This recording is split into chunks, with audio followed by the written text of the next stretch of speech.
Dans l'épisode de Demain nous appartient du vendredi 25 mars, l'heure de l'intervention a enfin sonné pour Roxane, Raphaël Volkov. Étonnamment, la jeune femme est sereine, tandis que Sarah, Camille Genot, est paniquée. Pendant l'opération, la policière ne quitte pas l'hôpital où elle reçoit la visite de sa mère. Béatrice, Sophie Michard, souhaitait être présente pour le réveil de Roxane, se sentant coupable de leur conversation de la veille. Une conversation interrompue par Samuel, Axel Kinner, qui les prévient que l'opération s'est déroulée sans encombre et peut donc rentrer à la maison.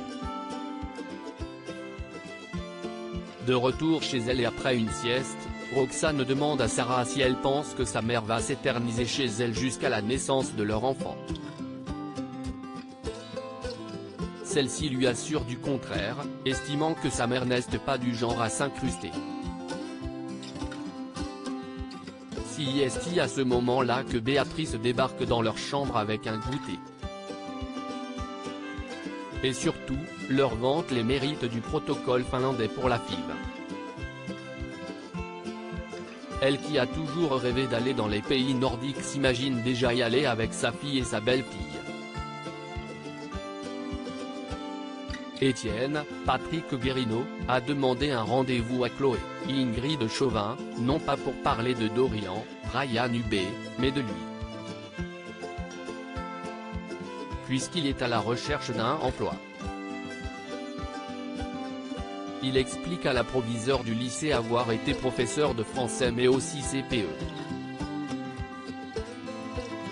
Il a eu vent de ce qui est arrivé à Irène, Thaïs Kirby, et au risque de paraître opportuniste, il propose tout de même sa candidature au poste de CPE.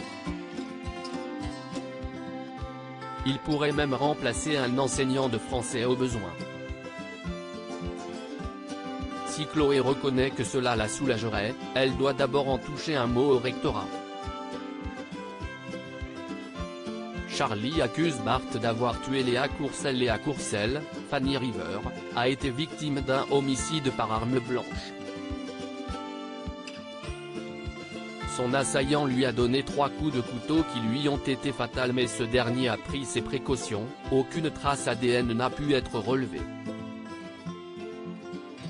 Autre souci, le tueur a pris les papiers et le téléphone de la victime donc impossible de connaître sa véritable identité, d'autant qu'elle n'était pas fichée dans les documents de la police.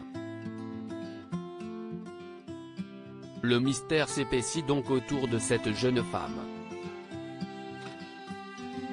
Alors que Karim, Samy Garbi, et Damien, Adrien Robe, évoquent ce dossier en sortant de la morgue, Garance, Esther Valdingue, prête oreille attentive à leur conversation et convoque ses camarades pour une réunion urgente. Elle annonce à Gabriel, Martin Mille, Nour, Sahel de Figueiredo, et Charlie, Clémence Lassala, que les policiers pensent que l'assassinat de Léa est lié à l'incendie du lycée. Il y a une autre ombre au tableau, l'absence de Bart, Hector Langevin. Charlie sous-entend que Bart a un lien avec cette mort. Qu'il est violent, ne se contrôle pas, après tout, il a déjà tué son père. Furieuse, Charlie se rend au Spoon pour confronter Bart.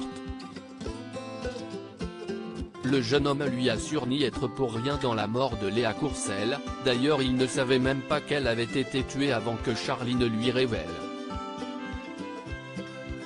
Alertée par leur dispute, Louise demande des explications à son compagnon, qui l'envoie balader.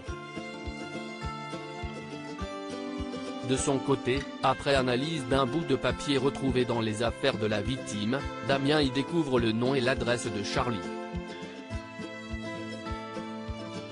La jeune femme est donc convoquée par la police, ce qui l'oblige à annuler sa soirée avec François, Emmanuel Moire, auprès duquel elle prétexte avoir trop de travail. Face à Karim, Charlie affirme ne pas connaître de Léa Courcelles. mais du fait de son manque de coopération, il la menace de la mettre en garde à vue. Charlie accepte donc de passer aux aveux et révèle avoir été présente lors de l'incendie où elle faisait une soirée clandestine. La sono a lâché, ce qui a créé un court-circuit. Elle culpabilise de ce qui est arrivé à Tom, le pompier qui est intervenu, par leur faute, mais il ne pouvait pas savoir ce qui allait se passer. Et l'organisateur de la soirée a exigé d'eux qu'ils se taisent. Celui-ci n'est autre que Bart. Charlie en profite alors pour confier que Bart était très nerveux à l'idée que Léa apprenne la vérité. Pour être sûr qu'elle continue à ne rien dire, ce dernier a mis la pression à Charlie. Elle est donc convaincue qu'il est le meurtrier.